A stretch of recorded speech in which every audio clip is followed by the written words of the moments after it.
Hey everyone! In today's video, I'll show you how to unmute an account on X, formerly Twitter.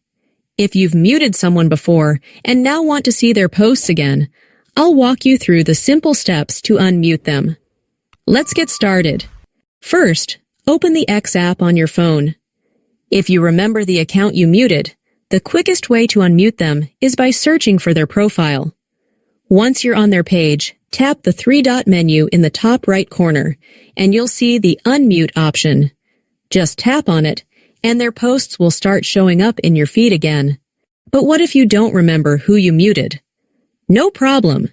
You can find the full list of muted accounts by tapping on your profile icon in the top left corner, then going to Settings and Support. From there, select Settings and Privacy, then go to Privacy and Safety.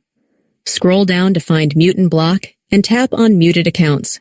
Here, you'll see a list of all the accounts you've muted.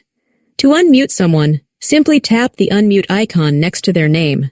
If, for some reason, the unmute button doesn't work, you can always visit their profile directly and unmute them from there. And that's it. Now you can start seeing posts from that account again.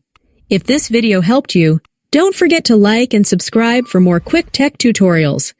Thanks for watching, and I'll see you in the next one.